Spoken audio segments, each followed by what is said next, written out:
Kia ora, Aries. Thanks for joining me. This is your reading for the full moon in Virgo. Sun, moon, rising, ascendant, whatever way you talk about it. Even Venus or Jupiter. Aries, this is your reading. We're keeping them a little bit more succinct for a wee while.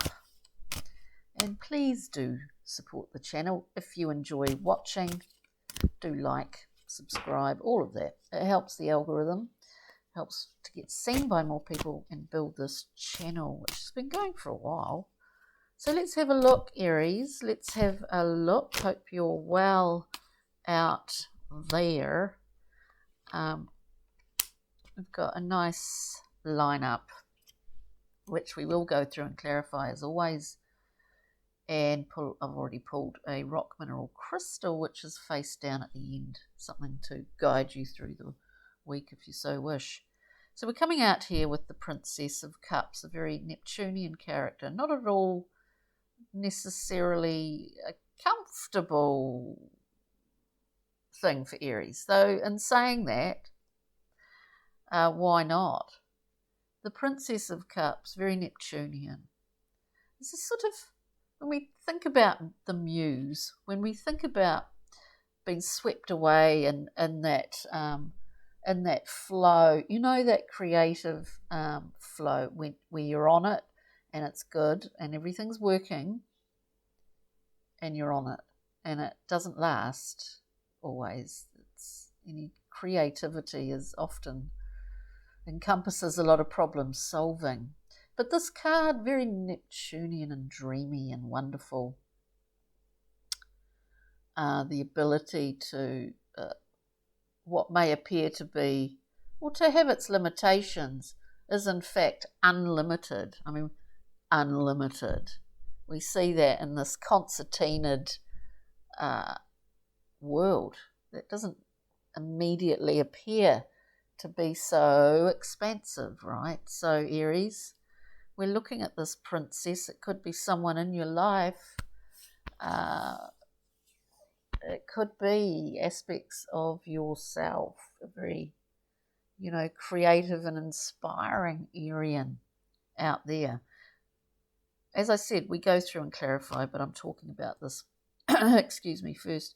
We then have art, which is the card of temperance. So we know temperance being the great card, generally speaking, of everything in good time. You know, the angel is mixing the waters. There's an alchemical element to this card, which requires everything to be. It's right temperature, it's right consistency and shape. Before we may be conscious of it, or aware of it, or see something that we've started to come into form. This beautiful card, it's an alchemical card indeed, and somehow related to that creative princess. The first domino was flicked a long time ago. We're seeing things starting to pay off, as it were, you could say, because we're really on a very invulnerable path at this point, an invulnerable place at this point in time. We come up here with the Six of Swords. We're speaking a movement, a journey, a shift in circumstance. We might be entering a new period that we're feeling good. We're feeling confident. As I said, it's an invulnerable position. So let's clarify for you, Aries. We're looking at the Princess of Cups, the great muse. All artists, and poets. And, sorry, I'm trying to get these cards. I've got, let's see, the inspiration, the expansive nature of creativity in all forms. If you hear any little snoring and snorting. It's Captain Pugwash the dog. So he's just having a wee snooze. Oh, well, there's an elevation here. It's a really good combination. We get the Queen of Cups, as I said, an elevation. We've actually gone up a few pegs on our own scale of the sort of balancing out of the elements, of the watery elements and the fiery nature, the desire to act like immediately. We're tempering it. Excuse the pun, we do have temperance in the middle. We're tempering that. We're balancing those fiery, reactive elements, activating all the time, with the more watery, you could say, expansive, contemplative element. We're really balancing those two things out. It's pretty amazing, Aries. The fire and the water within. What do we got? We're getting too many coming out. So we're looking at temperance here. We had the Knight of Wands, very impulsive. And the Queen of Cups, intuitive. Feeling. Interesting combination. There's been a lot of maybe thoughtful time put into this. Temperance, we're making use of it. We're a real vessel for it. We're a vessel for change. We're a I don't know, I'm getting that. We've got the Six of Swords, you know, the boat moving to a calmer port. We're literally, like I just see, like a reed. You know, you're not sucking it all up, but you know, you're a channel for all of this. We've got the Four of Swords, something complete about this Four, because it is about rest and recuperation and a level of respite, and giving that to ourselves at this time where maybe for some Aries it feels like things have slowed up a wee bit.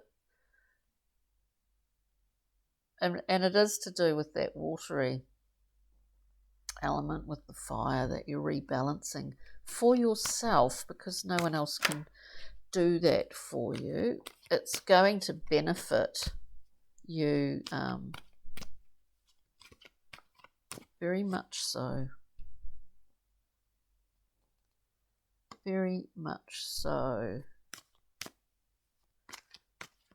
Because there's nothing like a bit of emotional awareness, is there?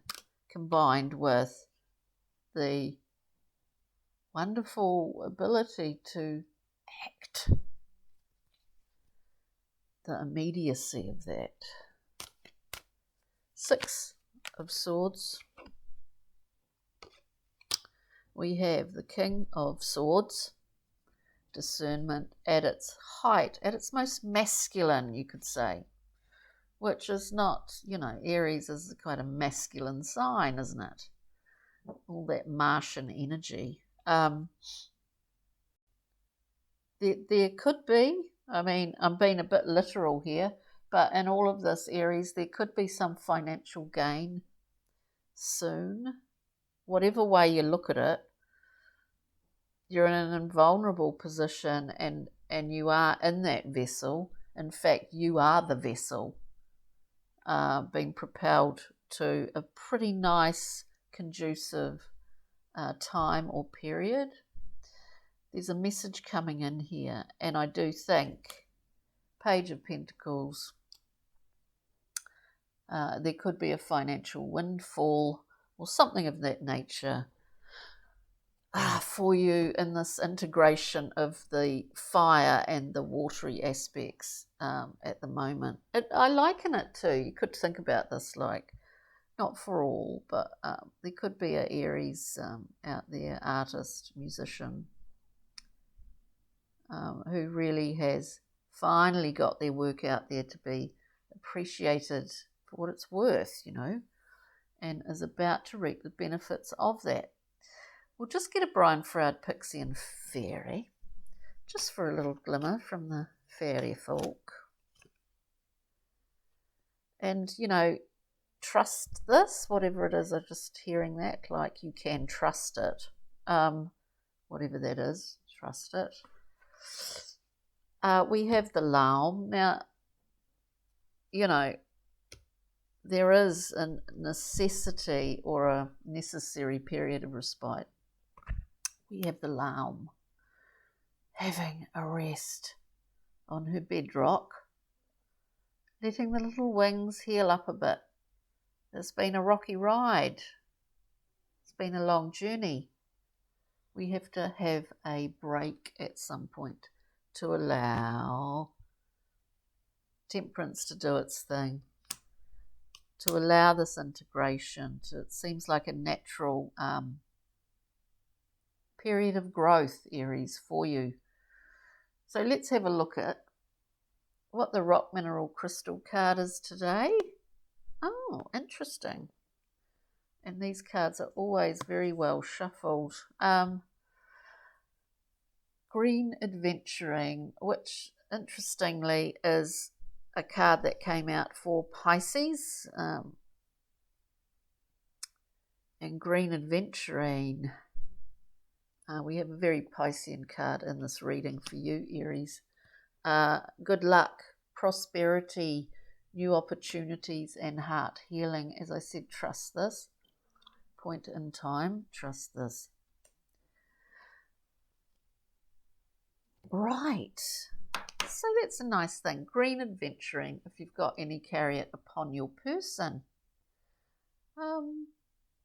This week, as we near into what will be, is it not, a new moon in Pisces, I think it should be, later on in a couple of weeks. Anywho, on that note, this is the full moon in Virgo time at the moment. We enjoy that.